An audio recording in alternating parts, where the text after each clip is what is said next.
عليكم ورحمة الله وبركاته. إن شاء الله تكونوا بخير خوتي الأعزاء. وكانت واحد لي ميساج كانوا وصلوني على التأمين الصحي في أمريكا. المهم التأمين الصحي في أمريكا من الأمور المعقدة جدا، يعني والدليل على ذلك أن هذا الموضوع دائما يطرح في الانتخابات الرئاسية للمترشحين في هذه الانتخابات، دائما في الطاولة. يعني يتنافسوا شكون يعني يعطي يعني حل أفضل للتأمين الصحي مستقبلا. لأنه الحقيقة يعني التكاليف جد غالية. يعني خدمات مليحة، ما نكذبوش، خدمات مليحة يعني في المستشفيات، بالنسبة للدواء، بالنسبة للأمور، ولكن يعني الأسعار خيالية. يعني ما تقدرش تتصور كم يعني السعر إذا ما كانش عندك تأمين صحي. لهذا دائما نقول يا جماعة، في الأول يعني اللي راهم قادمين للولايات المتحدة الأمريكية ويكونوا عندهم التراتمو يشربوا، ولا يجيبوا معاهم من الدولة تاعهم. يعني يجيبوا معاهم على الأقل واحد 3 موا 4 موا باش يديروا لاسيرونس بين ما يعني يلقاو عمل أو يشوفوا كاش حل. باش هذه نصيحة أولى. اللي ما عندهمش الأوراق نفس الشيء، يعني أمر جد صعب، يعني أحيانا جد جد صعب. يعني واحد يكون مريض، ولا حتى ما يكونش مريض مرض مزمن، ممكن مرض عادي، نتمنى ما يصراش ولا ما يحدثش هذا الأمر.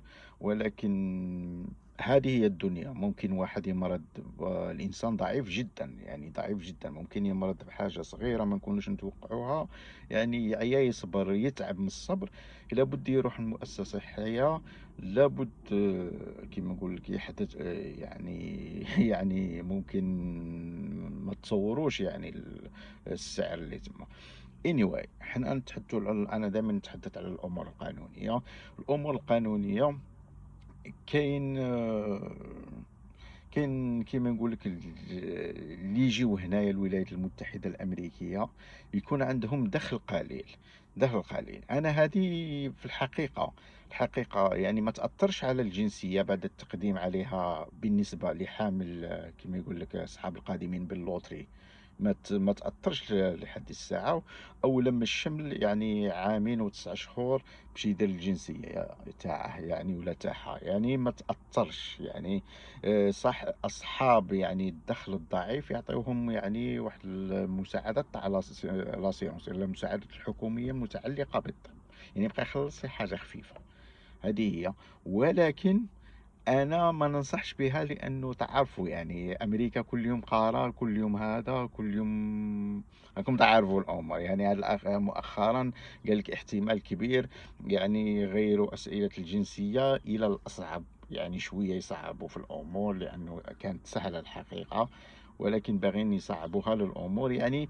وتسمع قوانين جديده كل يوم. يعني امريكا يعني ساحه وفضاء للقوانين الجديده. لهذا انا ما ننصحش بيها. يعني دائما كي تبدا تخدم يا اخي العزيز، دير البلون تاعك، ولا اختي العزيزه دير البلون تاعك المتعلق مع الشركه تاعك.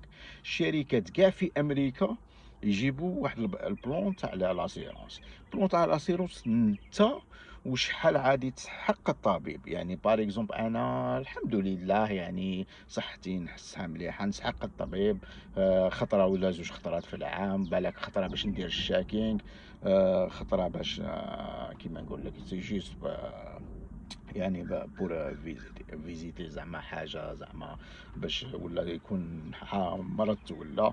يعني دائما لي زوبسيون. يعني كيفاش صاري لها الهيلث انشورنس؟ الهيلث انشورنس صاري لها كيما شنو نقول لكم، كي تشري فواتير بلا باز نورمال، باز لا باز تاعها ما فيهاش لي زوبسيون، والسيارة فيها توت اوبسيون، يعني باينة توت اوبسيون تكون غالية.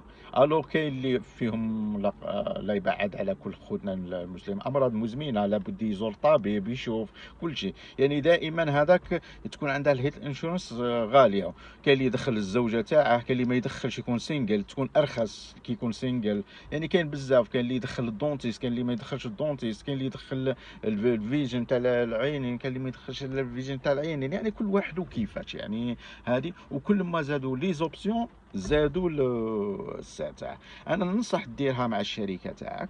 كاين واحد المصطلح زعما كيما نقول لك عاودك هنايا، واحد الشخص اللي يبحث لك على الهيلث انشورنس فور فري. كانت انا راني عاقل يعني برا كانت يسموه البروكر. هذا البروكر كيما نقولوا تمشي عنده، يبقى يحوس لك، تعطيه لي زوبسيون واش راك خاصك واش راك خاصك، يحوس لك. ايوا يقول لك كاينه ما كايناش نورمال كل شيء، يعني على حساب جو سي با، على حساب انت واش راك باغي، يلقالك ما يلقالكش، هذيك هي. يعني انا المهم ننصح دير مع الشركه تاعك ودير هكا وهني روحك راك بالهيلث انشورنس تاعك. كاين اللي يشرب الدواء بزاف كيما نقول لك عنده تراتمون، كاين بزاف لي زوبسيون. خاطر الشركه غادي تعطيك في البينيفيتس تاعك، غادي تعطيك واحد الكتاب على الهيلث انشورنس، يعني كاع واش راه كاين. ويجيبوها خطره في العام، يعني خطره في العام لابد انت تستغل الفرصه باش دير هذيك الهيلث انشورنس. الو ماشي تبقى تستنى حتى كيما قال لك العام الجاي، ولا الانسان ما يعرفش واش يصرى له. هذه هي اللي حبيت نقولها. كاين امور كتير على الهيلث انشورنس مطروحه. المهم كيما يقول لك، انا نقول لكم يعني المستشفيات جد غاليه هنا في امريكا، رغم انه الخدمات جد جيده. هذه هي، استغلوا ديروا الهيلث انشورنس يا جماعه. ما تبقاوش يعني عندك سنين، عندك جو سي با انا. وما تنساش تجيب الدواء تاعك يا اخي اختي العزيزه. جيب دواء حاجه خفيفه هكا، يعني جيب هذوك امور يعني تاع بالك باراسيتامول تاع ميليغرام، جيب تاع السنين، جيب جو سي با تاع ليستوما، جيب هذوك الامور كي تجي لامريكا. هذه هي اللي نوصي عليها معاك. هذوك ممكن يديبانيوك تقول في الجزائر كنت حاقرهم، هنايا ولا في اي دوله عربيه كنت حاقرهم، هنا راهم دايرين اللي كيما يقول لك الفائده. المهم اي سؤال الله يخليكم خليوه لي في كومونتير ونجاوب على خوتي. ما كان حتى مشكله، حاجه اللي نعرفها، حاجه اللي ما نعرفهاش نسال الناس اللي اكثر خبره عني. السلام عليكم.